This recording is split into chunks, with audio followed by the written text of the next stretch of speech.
They'd already taken the UK by storm. They'd just blown the roof off of American television. But what came next? No one could have predicted. Not even them. From uninhibited screaming fans to airport riots, record-shattering albums, and a stadium show so massive, no one had ever dared to attempt it before. This is the story of how the Beatles didn't just become stars. They redefined what it meant to be famous. And at this point, it was more than just about the music. So, picking up after their iconic Ed Sullivan Show appearance in February of 1964, the Beatles had officially become America's sweethearts and its newest crazed obsession. 73 million people had tuned in to watch them.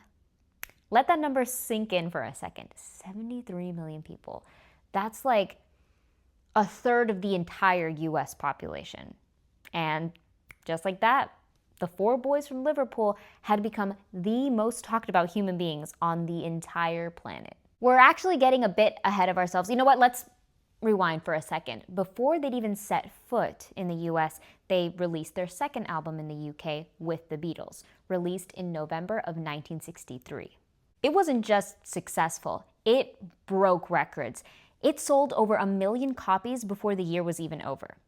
And it released in November. In fact, I believe that it was the first album to ever sell that many in the UK. And here's the funny part. The album that had actually knocked off the #1 spot was their own debut album. I guess it's fair to say the Beatles were now competing with the Beatles.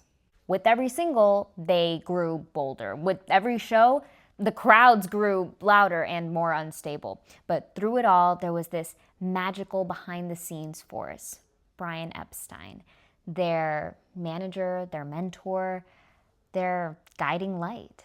He was the one who believed in them before the world did. He was the one who pushed for polished suits and structured sets, who went around knocking on every single record label's door until someone finally said yes. So let's just get one thing straight.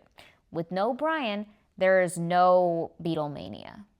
Simple. And on the same token, we can't forget George Martin, the man behind the glass, the almighty and powerful Wizard of Abbey Road. He wasn't just a producer, he was their artistic translator, transforming their wild but brilliant ideas and refining them into polished, unforgettable records. Martin helped shape their sound. Epstein shaped their image. Together, they formed the scaffolding that held up the world's most famous band. In 1964, the Beatles launched their first full US tour. It was a blur of cameras, cities, and absolute pandemonium. They performed in front of thousands. They stayed at hotels using fake names and were chased through train stations and mobbed at airports. No part of this was a typical part of mundane, everyday life. Even the police were overwhelmed. Hotels were being trashed by overzealous fans that were just trying to get closer, just trying to sneak a peek. This was beyond anything the world had ever seen. No one was prepared for this. And in the middle of it all was John, Paul, George, and Ringo, still just in their early 20s, trying to breathe. But did they stop, though? No. They recorded, they toured, they starred in a feature film, A Hard Day's Night, released in July 1964. And here's the chilling twist. It was good. Critics loved it. Audiences couldn't get enough. And the soundtrack? Yet another chart topper.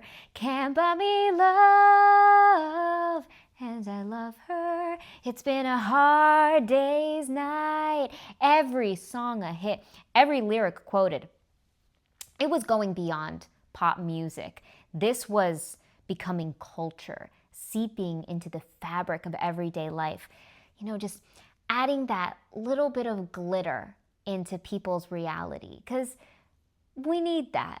To care, because we need that, all of us. We need something to add some magic into this everyday monotony. Oh, but not everyone was exactly thrilled or on board with Beatlemania. Many in the press dismissed them as a teen fad, just a phase. They said they'll fade away in about a year, which is ironic to even bring up here considering we're doing this full dissection of their career decades and decades later. And some old guard musicians felt threatened. I was so heartbroken to find out that even Frank Sinatra had some not nice things to say, but none of that even mattered because the world had already decided the Beatles were here to stay.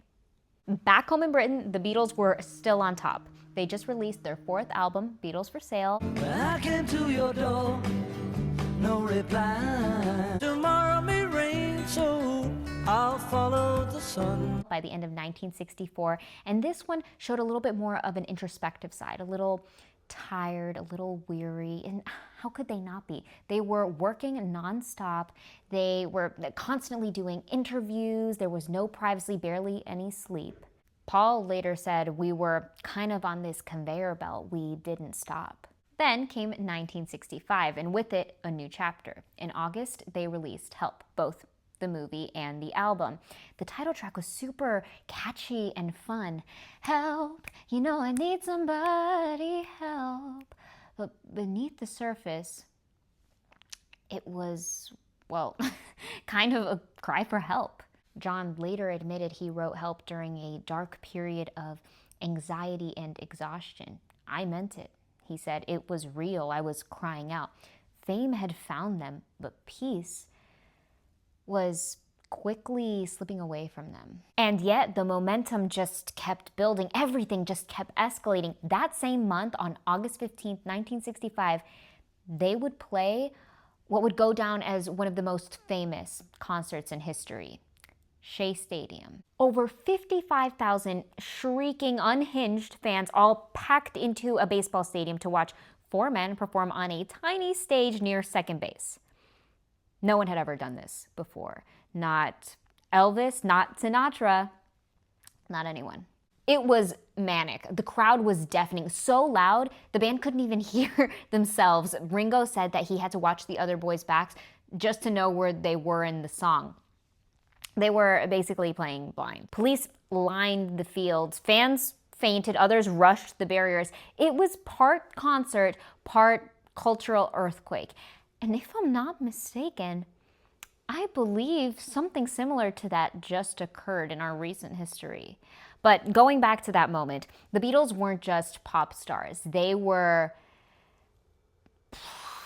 something else. Again, bigger than the music. That night at Shea Stadium, they earned $160,000. That was the highest paid ever for a show at that time. But the money wasn't the story, actually.